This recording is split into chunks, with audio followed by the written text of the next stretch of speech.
Hey everyone, welcome back into a video. So as you can see, I finally got that gaming PC as I, kept posting about in community posts. And as you can see, I've been playing the hell out of Marvel Spider-Man and, well, with all the hype that people are telling me about it, it's pretty good. I'm loving the game so far. But that's not the topic of this video. So today we're talking about something that has actually surfaced while I was doing that, which was that there is this little game out there called Quantum Error that has been making the rounds. And so it caught my attention because of what the developer was doing after they released said footage.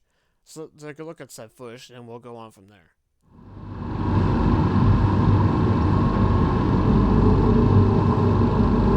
Beckon me. I will merge our worlds. Illegal fires detected.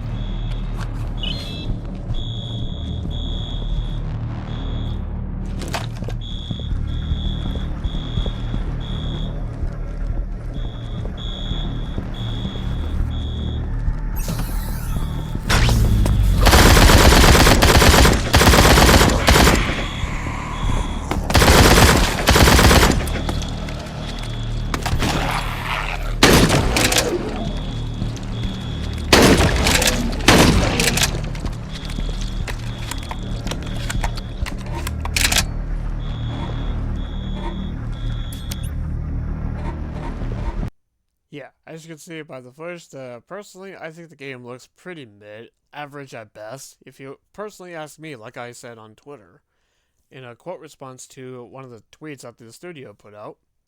So what do they do after they get this kind of backlash from people? Well, they decided to go into full-on damage control mode, as you can see here. We did not say the game does not run or work on the Xbox. The game runs at 60% the same graphical quality in the Xbox as the PlayStation 5. We only point out the SSD on the Xbox is slower, then we have to find a way to figure that out. We have a boss fight in the game that swaps level site instantaneously 45 times like the Ratchet & Clank game, without the extra speed of the SSD in the PlayStation 5. Oh boy. Here we go. This boss fight could stall or hitch while transitioning, which will hamper the experience. You were just masturbating, weren't you? What the fuck? No, you're crazy bitch. Oh boy, so we're going there again, huh? Have y'all been paying attention to the Ratchet & Clank port that just came out today? Have y'all been paying attention to that? Well, if you have, you've noticed that people have been testing the game on hard disk drive, and it is a fact that you can run the game without a solid state drive. So, did Sony, say that it was only possible due to the, SSD of the PlayStation 5? I guess you could say they did. But there's a friend who put that theory to the test, and they actually got it to run on a PC that used the hard disk drive of the PlayStation 4, which is ancient, by the way, and it was borderline unplayable. Let's just say that. The portal transitions in Ratchet and Clank Rift Apart. Yeah, no. Yeah, it's best that you need a much faster hard disk drive or an SSD to play that game, because when I've seen videos of where people are playing it on a hard disk drive with with other high-end specs like a 4080 or 4090 and like a whole bunch of gigabytes of RAM. Like for instance, I have 32 gigabytes of RAM in my computer. So I could probably run the game in high settings probably with ray tracing. I don't have the game yet, but you kind of get my point. So after that tweet went down, take a guess what they decided to do. I'll give you a drum roll. Guess what? They decided to do console warring by engaging with console warriors. This is how low this developer is going to go. Well, I guess y'all wanted to see it, so let's get to it. J-Dub wrote, "Don't let these bots bully you if your game and in-game ass, they ain't touching it." And Quantum Error replied, "It doesn't bother us, but people should go by what's actually said instead of making things up that nobody actually said."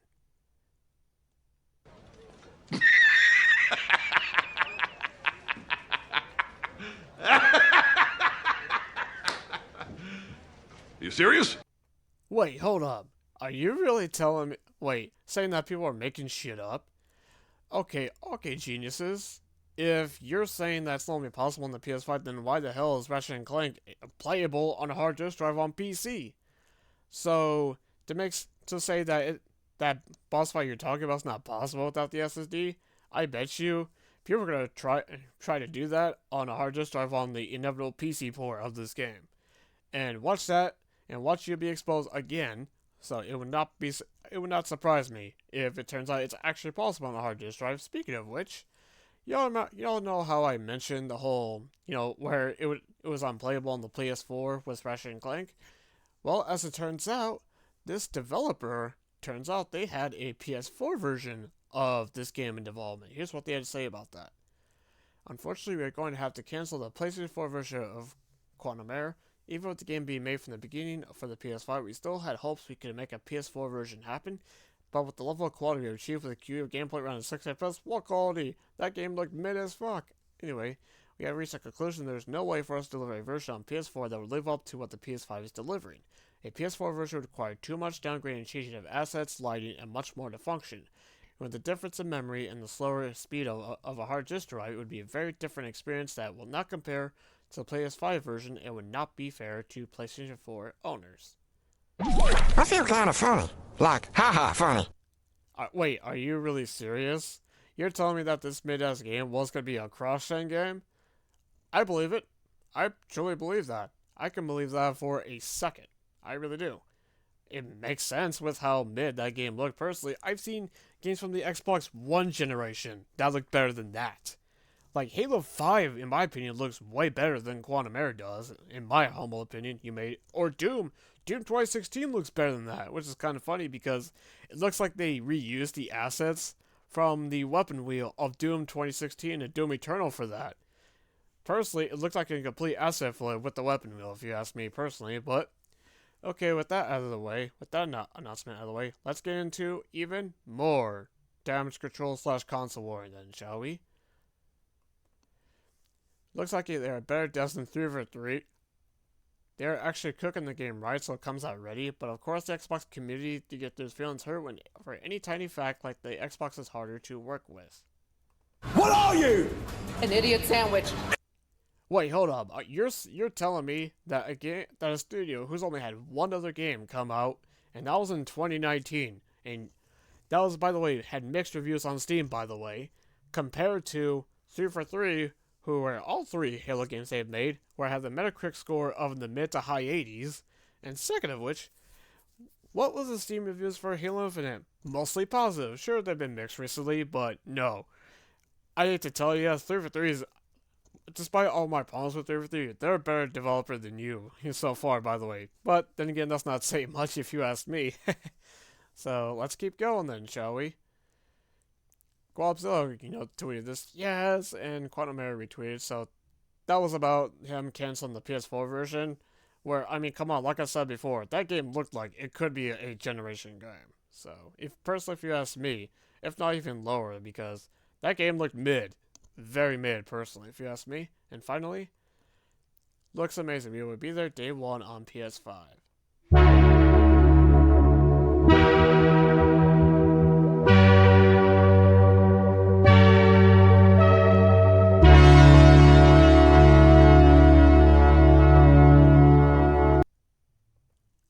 Yeah, nah, I don't believe you. You're not gonna buy the game. You goddamn fanboys don't play your actual games. You'd rather sit there on Twitter console war. It's been proven. Especially with, like, Mr. Foxy HD or King Thrash. Because those two clowns don't even finish their games, by the way. Especially Thrash. He plays shovelware games. And try to act like saying he's an S-tier gamer. No, dude.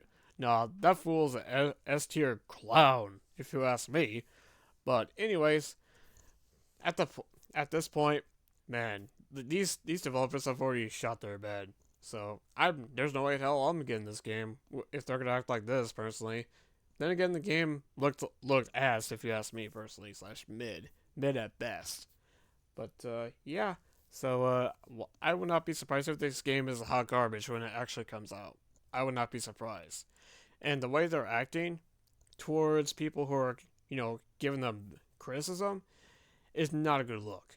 And especially using console warriors to promote your game, And I actually seen a tweet of them saying they're not going to be promoting the game at any events. Like, why? Wouldn't it make sense to work with, like, Jeff Keighley, promote at Gamescom next month? Wouldn't it make sense? Especially if you're saying you're supposed to have a release date announced very soon. Wouldn't it make sense to promote it at something like Gamescom? Like, hello? Get more eyes on your game? That makes zero sense. Like, again, that just screams to me like a red flag that they don't want more people knowing about their game because they know it's probably going to be a mid to outright garbage when it comes out. But that's just my opinion anyway. Anyway, that's it for me. What do you guys think about this? Let me know down in the comment section below. And if you liked this video, hit the like button and consider hitting the sub button so you do not miss any more videos. And I'll see you on the next one. Till then, have a good one.